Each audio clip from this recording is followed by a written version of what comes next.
अस्सलाम वालेकुम नाज़रीन, ॾींहुं लाट जे इंटरव्यू सीरीज़ में सत्तार सरोई जो सलाम क़बूल पवे। उम्मीद आहे त तव्हांजा इंटरव्यू सुठा थी रहिया हूंदा ऐं जिन जा अञा इंटरव्यू न थिया आहिनि उहे पुरुमीद हूंदा ऐं यकीनन उम्मीद जो दामन छॾिणो न आहे ऐं जुस्तजू ऐं जुस्तजू ऐं जुस्तजू इन खां सवाइ ॿियो चारो बि कोन्हे।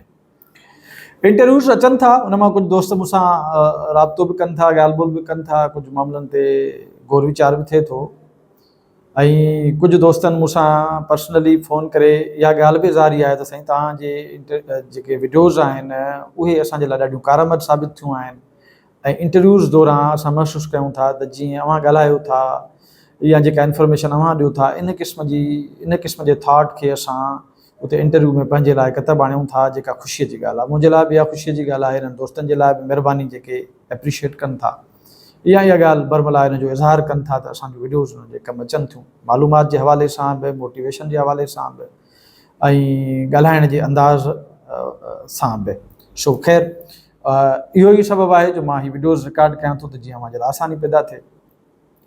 हाणे हिन मरहले में सेंसिटिव मरहलो आहे, अव्हां डेमोज़ जे हवाले सां कुझु टॉपिक्स सेलेक्ट करे छॾियो ऐं उनजी तयारी कयो।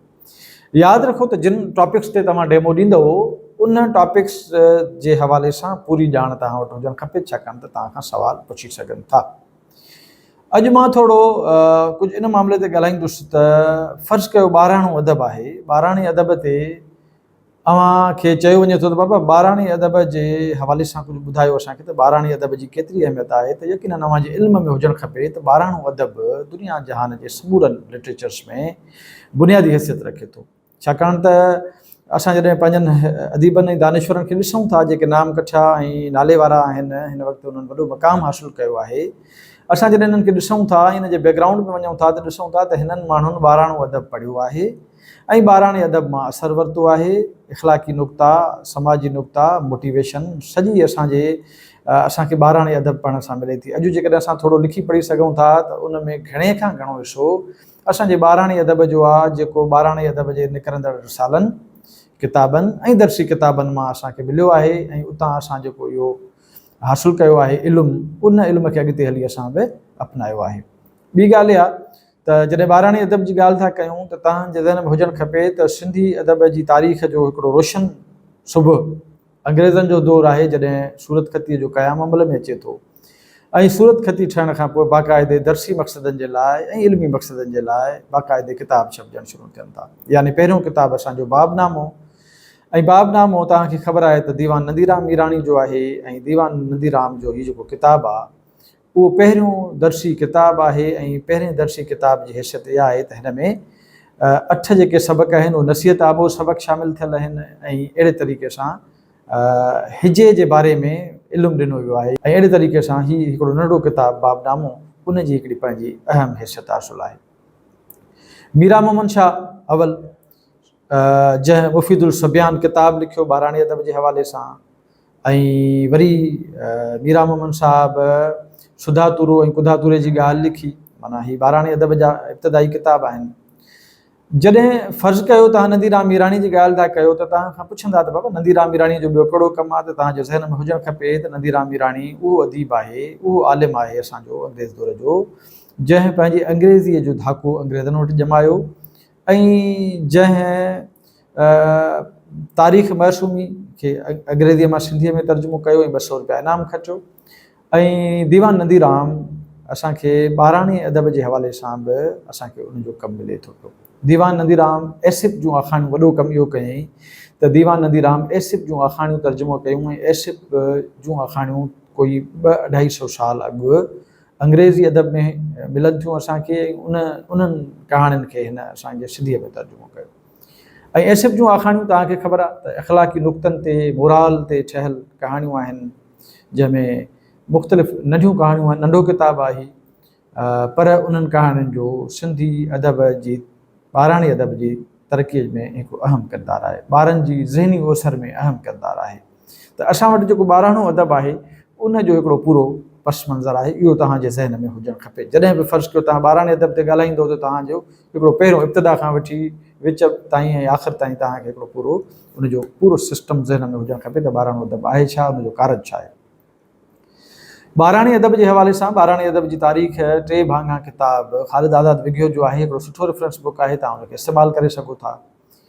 अहिड़े तरीक़े सां जॾहिं असां ॿाराणी अदब जी ॻाल्हि कंदासीं त ॿाराणी अदब जा तव्हां खां पुछंदा त बाबा ॿाराणी अदब जा असांखे शाइर कहिड़ा मिलनि था, त हाणे ॿाराणी अदब में जॾहिं असां अचूं था त पोइ मोहम्मद सिद्दीक़ मुसाफ़िर बि असांखे नज़र अचे थो, काको भेरूमल बि नज़र अचे थो, जंहिं पंध कंदे जे धिको खाधो माना मुंहिंजी अमर लिखियो। किशन चंद बेवस असांखे ॿाराणी अदब जो हिकिड़ो वॾो शाइर आहे, असांखे उनजा गीत ऐं नज़म मिलनि था पिया पंहिंजे निसाबनि में। किशन चंद बेवस जंहिंजो शीरीन शेर मजमूओ हो, उहो शहकार मजमूओ आहे, 1937 में छपियो, उनखे हिकिड़ी ज़बरदस्त हैसियत हासिलु आहे। अहिड़े तरीक़े सां मोहम्मद सिद्दीक़ मुसाफ़िर, काको भेरूमल, जुमा ख़ान गरीब, उस्ताद बुखारी ॿारनि जे हवाले सां हिकिड़ो वॾो नालो, तनवीर अब्बासी ॿाराणा ॿोल किताब लिखियईं। अहिड़े तरीक़े सां असांखे अदल सूमरे जो नालो जॾहिं असां खणूं था त असांजो वात भरिजी वञे थो त हिन माण्हूअ ज़बरदस्त क़िस्म जो ॿाराणी अदब जे हवाले सां कमु कयो आहे। चंड पछम गोलो, रोज़ चढ़नि राबेल, ऐं अहिड़े तरीक़े सां आचर जा अहवाल, पुतलियुनि जो तमाशो, जीतनि जी कॉन्फ्रेंस, नए दौर जा नवां सबक, असांखे माना अदल सूमरो हिकिड़ो भरपूर किरदारु अदा कंदे नज़र अचे थो ॿाराणी अदब जे हवाले सां। ऐं ही उहे माण्हू आहिनि जिन जी सुञाणप बि ॿाराणो अदब आहे। अयाज़ गुल साहब जी बि सुञाणप ॿाराणो अदब आहे, जंहिं गुल ऐं तारा किताब लिखियो। नसीर मिर्ज़ा जी सुञाणप ॿाराणो अदब आहे, जंहिं ॿाराणी अदब जे हवाले सां कमु कयो। अहिड़े तरीक़े सां जेकॾहिं असां ॾिसंदासीं त उस्ताद बुखारीअ जा ॿाराणी अदब जे हवाले सां हिकिड़ो मजमूओ आहे, उहो मौजूदु आहे। मोहम्मद सिद्दीक़ मुसाफ़िर जी असां ॻाल्हि करे आयासीं। अहिड़े तरीक़े सां डॉक्टर ज़ुल्फ़कार शाल ॿाराणी अदब ते हिकिड़ो ज़बरदस्त कंट्रीब्यूशन ॾींदड़ माण्हू आहे, उन हिकिड़ो सुठो कमु कयो आहे ॿाराणी अदब जे हवाले सां। जॾहिं ज़ुल्फ़कार शाल जी ॻाल्हि था कयूं त लफ़्ज़नि जा रांदीगा हिन जो किताबु आहे, मुखड़ियुनि माला हिन जो किताबु आहे, गुलनि जहिड़ा ॿार हिन जो किताबु आहे।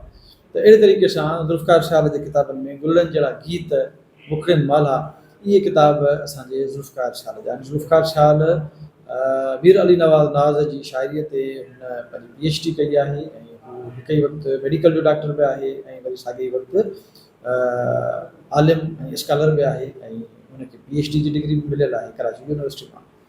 अहिड़े तरीक़े सां असां ज़ुल्फ़कार शाल जे कंट्रीब्यूशन खे कॾहिं नज़रअंदाज़ न कंदासीं। हुनजा ॿाराणा गीत टीवीअ ते ॻाया विया, हुनजे ॿाराणनि गीतनि जी अहमियत आहे। न्याज़ पंवर इब्तिदाई तौर ते ॿारनि जे हवाले सां शाइरी कई, सिपूं ऐं कोड हुनजे किताबनि जो मजमूओ आहे, ऐं उन में बि ॿाराणी शाइरी आहे। अहिड़े तरीक़े सां असां ॾिसंदासीं त सिंधी अदब ॿाराणी अदब सां मालामाल असांखे नज़र ईंदो।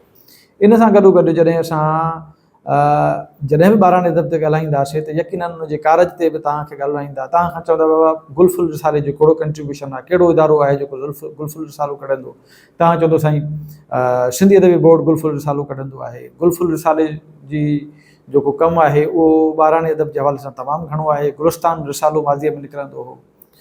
अहिड़े तरीक़े सां ग़ुलाम रब्बानी आगरो, तव्हां खां पुछंदा बाबा गुलफुल जो पहिरियों एडिटर कहिड़ो आहे, तव्हां चवंदो साईं ग़ुलाम रब्बानी आगरो।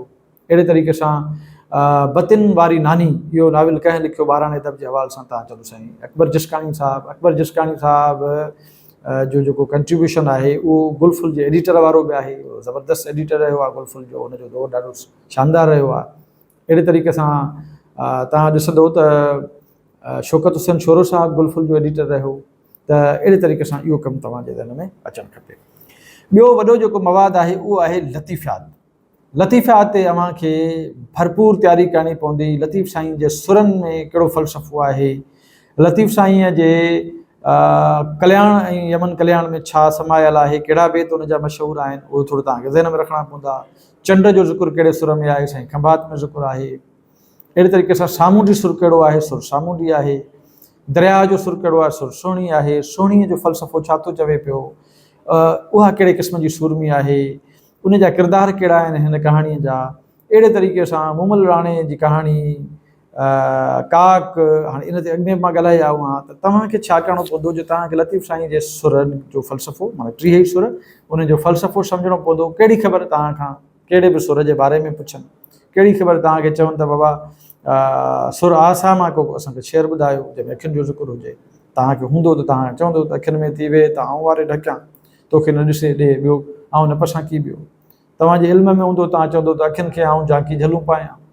तव्हांखे जेकर इल्म में हूंदो तव्हां चवंदो अखियुनि आरो मुंहां पुछी न कयो, उते वञी अड़ियूं जिते चवणु लॻी चारो, हीअड़ो वीचारो वाटूं झलियो विझले।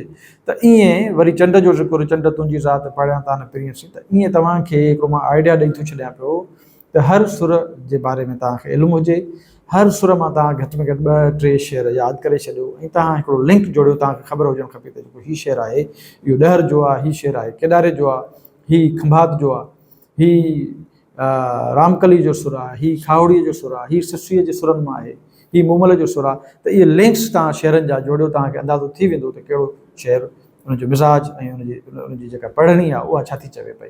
तव्हांजे इल्म में लतीफ़ियात अची वेंदो। यादि रखो त लतीफ़ियात ते मां अॻु में बि ॻाल्हाईंदो आयो आहियां, तव्हां लतीफ़ियात खे नज़रअंदाज़ नथा करे सघो।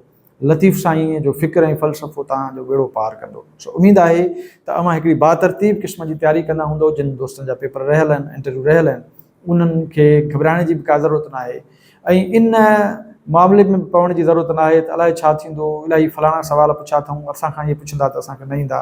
बेफ़िक्र थी वञो, तव्हां ग्रुप्स में घणो पंहिंजो वक़्तु ज़ाया न कयो, पढ़ो, तरतीब सां पढ़ो ऐं जेके सवाल पुछा वञनि था उन्हनि ते नज़र ज़रूरु रखो, उनखे ज़रूरु मुतालियो कयो। पर इहो ज़रूरी न आहे त तव्हांखां बि उहे सवाल पुछा वञनि जेके मुख़्तलिफ़ ग्रुपनि में गर्दिश कनि था। ॿिया बि सवाल थी सघनि था, पर अव्हांखे इल्मु ज़रूरु हुजणु घुरिजे। सो उमेदु आहे त असांजी हीअ वीडियो बि तव्हांजे कमु ईंदी। सो मोकिलाणी कोन्हे, वरी ॿी वीडियो में हाज़िर थींदासीं ऐं तव्हांखे गुज़ारिश आहे त असांजे हिननि वीडियोज़ खे दोस्तनि सां शेयर कयो जीअं घणे खां घणनि माण्हुनि खे फ़ाइदो थी सघे। सो मोकिलाणी न आहे, जॾहिं पेर तॾहिं ख़ैरु।